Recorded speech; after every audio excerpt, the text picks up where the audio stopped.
Sir, ಹೆಣ್ಮಕ್ಳೀಗ ಸಿನಿಮಾದಲ್ಲಿ ಕಾಣಿಸ್ಕೊಳ್ಳೋಕ್ಕಿಂತ ಪಾಪರಾಜಿ ವಿಡಿಯೋಸ್ಗಳಲ್ಲಿ ಕಾಣಿಸ್ಕೊಂಡು ನಿನ್ನೆ ಒಂದು ವಿಚಾರ ಆಗಿದೆ, ಸಪ್ತಮಿಗೌಡ ವಿಡಿಯೋ ವೈರಲ್ ಆಗಿತ್ತು. ಸೊ ಆ ವಿಚಾರ ನಿಮಗೆ ತಿಳಿದಿರುತ್ತೆ ಅಂತ ಅನ್ಕೊಂಡಿದ್ದೀನಿ. ಸೊ ಅದಕ್ಕೆ ಏನು ಹೇಳ್ತೀರಾ ಅನ್ನೋದು ಸರ್ ನಿಮ್ಮ ರಿಯಾಕ್ಷನ್?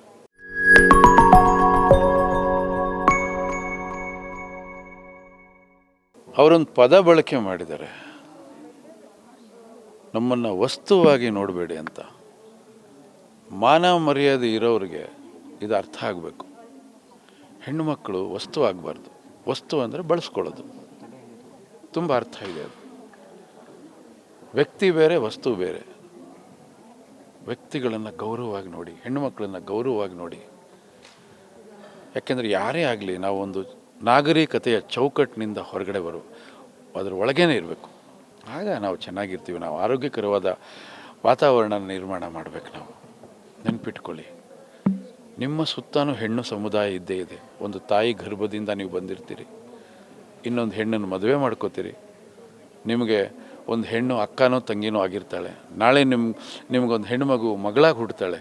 ನೆನ್ಪಿಟ್ಕೊಳ್ಳಿ, ಒಂದು ಹೆಣ್ಮಗು ನೋವಾದರೆ ನಿಮಗೂ ಅದು ತಟ್ಟುತ್ತೆ, ನಿಮ್ಮ ಕುಟುಂಬದಲ್ಲೂ ಇರುತ್ತೆ. ಅರ್ಥ ಮಾಡಿಕೊಂಡು ಜವಾಬ್ದಾರಿಯಿಂದ ವರ್ತನೆ ಮಾಡ್ಕೊಳ್ಳಿ. ಕಲಾವಿದರನ್ನ ಗೌರವದಿಂದ ಕಾಣುವಂಥ ಒಂದು ಪದ್ಧತಿ ಆರಂಭ ಆಗಲಿ. ಇತ್ತು ಅಣ್ಣವರು, ವಿಷ್ಣು ಸರ್, ಅಂಬರೀಷ್ ಸರು, ದೊಡ್ಡ ದೊಡ್ಡ ನಾಯಕ ನಟಿಯರು ಎಲ್ಲರೂ ಇದ್ದಾಗ ಅವ್ರನ್ನೆಲ್ಲ ಭಾಳ ಗೌರವದಿಂದ ಕಂಡಿದೆ ಈ ಸಮಾಜ. ಅವರೆಲ್ಲ ಚೆನ್ನಾಗಿ ಬದುಕಿ ಬಾಳಿದ್ದಾರೆ.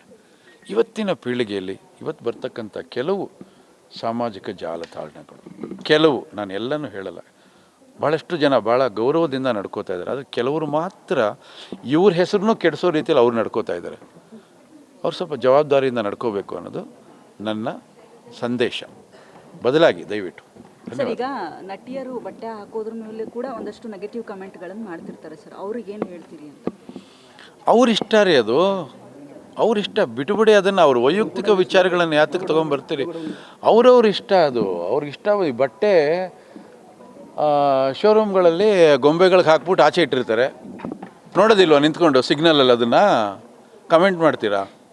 ಬಿಟ್ಟುಬಿಡಿ. ಅವ್ರವ್ರ ವೈಯಕ್ತಿಕ ವಿಚಾರ ಅದು. ಬಿಟ್ಟುಬಿಡಿ ಅದನ್ನು. ಅವ್ರಿಗೆ ಯಾವುದು ಖುಷಿ ಆ ರೀತಿ ಬದುಕಲಿ. ಅವ್ರ ಸ್ವಾತಂತ್ರ್ಯನ ಕಿತ್ಕೊಳ್ಳೋದಕ್ಕೆ ಇನ್ನೊಬ್ಬರಿಗೆ ಅಧಿಕಾರ ಯಾರು ಕೊಟ್ಟರು? ಅಲ್ವೇ? ಬೇರೆ ಭಾಷೆಯ ಸಿನಿಮಾಗಳಲ್ಲಿ ಬೇರೆ ಆ ತುಂಡು ಬಟ್ಟೆಗಳು ಹಾಕೊಂಡಾಗ ಹೋಗಿ ಕೂತ್ಕೊಂಡು ಗಾಂಧಿ ಕ್ಲಾಸಲ್ಲಿ ಕೂತ್ಕೊಂಡು ನೋಡ್ತೀರಿ, ಇನ್ನೂ ಚೆನ್ನಾಗಿ ಕಾಣತ್ತೇನೋ ಅಂತ. ಅದೆಲ್ಲ ನೋಡ್ತಾರಲ್ವ? ಬಿಟ್ಟುಬಿಡಿ. ಆ ಥರ ಇದ್ದರೆ ನಮಗಿಷ್ಟ ಅಲ್ವಾ ನಾವು ನೋಡೋದು ಬೇಡ. ನಮಗಿಷ್ಟ ಇಲ್ವಾ ನಾವು ನೋಡೋದು ಬೇಡ. ಈಗ ನಮಗಿಷ್ಟ ಇಲ್ವಾ ನಾವು ಅದನ್ನು, ಈಗ ನನ್ನ ಸಿನಿಮಾಗಳಲ್ಲಿ ನಾನು ತುಂಡು ಬಟ್ಟೆ ಹಾಕ್ಸೋದಿಲ್ಲ ನಾನು. ಅದು ನನ್ನ ಕಲ್ಚರ್ ಅದು. ಹಾಗಾಗಿ ಇನ್ನೊಬ್ಬರನ್ನ ನಾನು ಕಮೆಂಟ್ ಮಾಡಬಾರ್ದು. ಅವ್ರವ್ರ ಇಚ್ಛೆ, ಅವ್ರಿಗಿಷ್ಟ ಬಂದಂಗೆ ಉಡುಗೆ ತೊಡುಗೆ, ಆಹಾರ, ಪ್ರತಿಯೊಂದು ಕೂಡ ಅವರವರ ವೈಯಕ್ತಿಕ ವಿಚಾರಗಳು. ಅದನ್ನು ಪ್ರಶ್ನೆ ಮಾಡೋಕ್ಕೆ ಯಾರಿಗೂ ಅಧಿಕಾರ ಇಲ್ಲ. ಪ್ರತಿಯೊಬ್ಬರಿಗೂ ಅವ್ರದ್ದೇ ಆದ ಸ್ವಾತಂತ್ರ್ಯ ಈ ಸಮಾಜದಲ್ಲಿದೆ.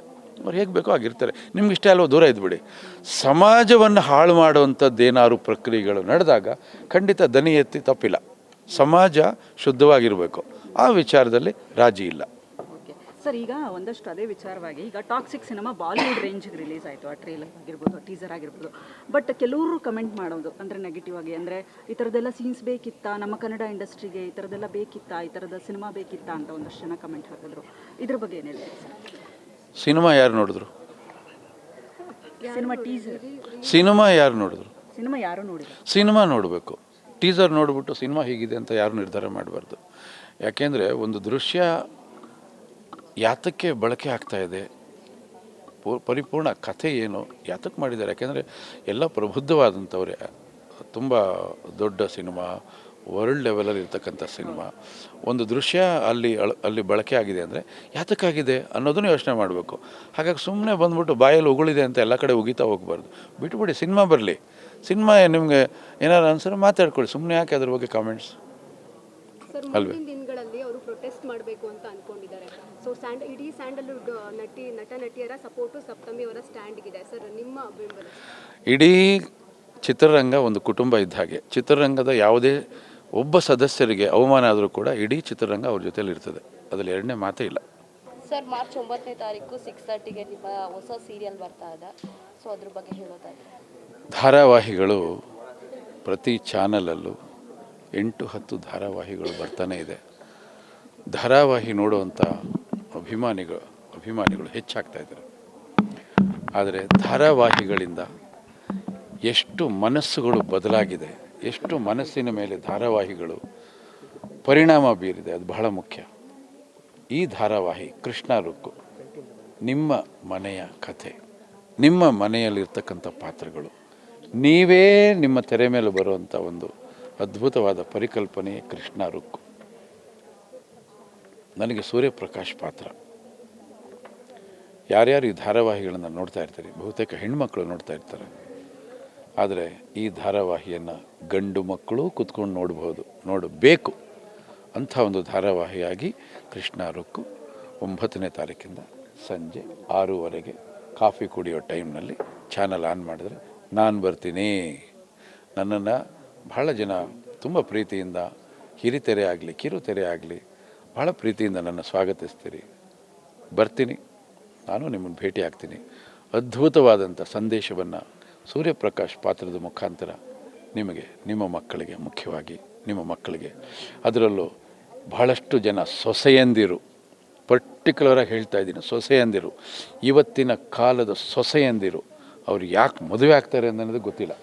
ಅಂಥ ಸೊಸೆಯಂದರಿಗೆ ಈ ಧಾರಾವಾಹಿಯ ಮುಖಾಂತರ ಒಂದೊಳ್ಳೆ ಸಂದೇಶವನ್ನು ಕೊಡ್ತೀವಿ. ಸೊಸೆ ಅಂದ್ರೇನು, ಸೊಸೆಯ ಪಾತ್ರ ಏನು, ಒಂದು ಕುಟುಂಬದಲ್ಲಿ ಸೊಸೆಯ ಜವಾಬ್ದಾರಿ ಏನು ಅನ್ನೋದನ್ನು ಈ ಧಾರಾವಾಹಿ ಮುಖಾಂತರ ನಾನು ಹೇಳ್ತಾ ಇದ್ದೀನಿ. ಸರ್, ಕೊನೆ ಪ್ರಶ್ನೆ, ನಿಮ್ಮ ಡೈರೆಕ್ಷನಲ್ಲಿ ಸಿನಿಮಾ ಯಾವ್ದು ಬರುತ್ತೆ ಮುಂದೆ ಕಾದು ನೋಡಿ.